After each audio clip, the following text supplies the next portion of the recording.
Dave Kalstrom with Outbound Excellence, and welcome to our series Spotlight on Technology. And today we have with us Bob Bartol, the founder and CEO of Bartol Research, and also the inventor of the Bartol MagProbe, which is a revolutionary non-contact method of testing electrically operated solenoid valves and relays that are 99% faster than a voltmeter. Thank you very much, Dave. It's my pleasure to be here, and it isn't often that we have this opportunity to present our new inventions that are revolutionary in any field. But I really appreciate it, and thank you very much. You're welcome.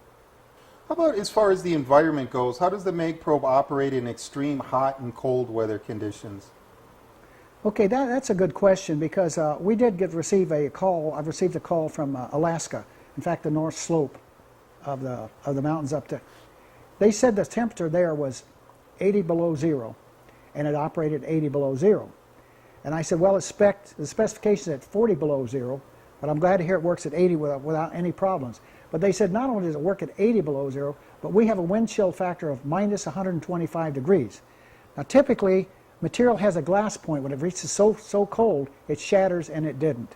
So there it was at but he said we do normally keep it in our pocket and then pull it out and use it, but at minus 80. In our initial test, we put it in a cold chamber, and the cold chamber was 80 below zero. We did that for 7 days without any problems, without a failure. Secondly, we then put it in a hot chamber, which was up to 160 degrees Fahrenheit, and it worked without any problems. Now typically in testing materials and instruments, they call a thermal shock. So we did a thermal shock, which is the ultimate and extreme shock, where you put it in, say, 10 below zero, and then bring it out and put it in 110 degrees or 100 degrees outside. That's the thermal shock.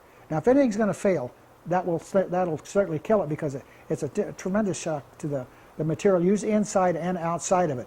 But it survived the thermal shock test too, which was very, very satisfying to see that. So I expected plus 160, but actually our test went up to 180. I didn't want to cook it, and bake it, but we wanted to have an extreme temperature to make sure we didn't have any deformation of the material, and it didn't. Everything survived perfectly.